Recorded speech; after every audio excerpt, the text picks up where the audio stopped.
pleasant day, everyone. I am Dr. Colonel, your future educator. I'll be discussing the learning output in the child and adolescent learners and learning principles, tackling how different developmental stages affect their learners. So first, let's talk about the physical activities.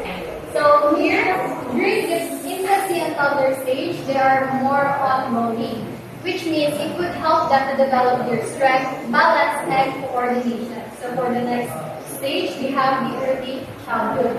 Their activity is playing outside. And for the middle childhood stage, they are more on rock climbing. And for the late adulthood, their physical activity is emotion detective readings.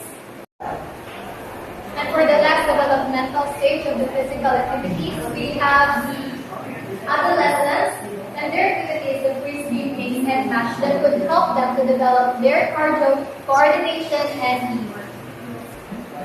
So now let's move on to the cognitive activities ideal for each developmental stages. So first, we have the infancy and toddlerhood. So during this stage, they should be focused more on object feedback, or at least they should try this activity because it would help them to develop their object permanence,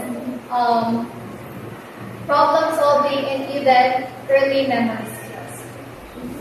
So for the next stage, we have the early childhood, and the ideal or proper cognitive activity for them is story sequence cards because it would help them, or it would help them to practice their logical thinking, sequencing, and even symbolic representation.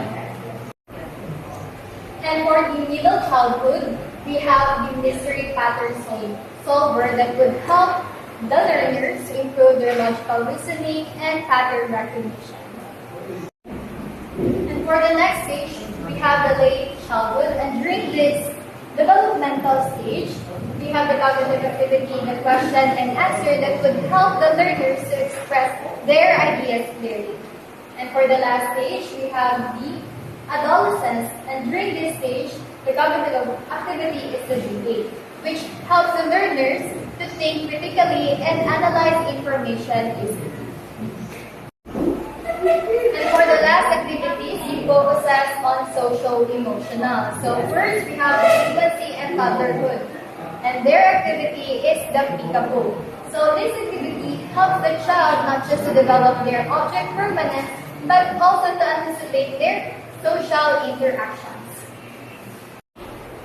So for the next stage, we have the early childhood. So the ideal or proper activity for them is the emotional traits, which would help them to improve their emotional intelligence and even social learning by playing games with others. The next one, we have the middle childhood, which is activity is the friendship tree. So during this, when students build positive relationship with other people through kindness.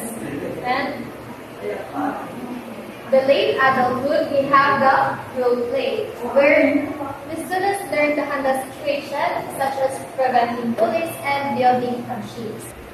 And for the last stage of the social emotional activities, we have the adolescents, Big Brother, and their activity is the peer dialogue circle, which help the learners to develop their active listening skill, empathy, and respectful communication.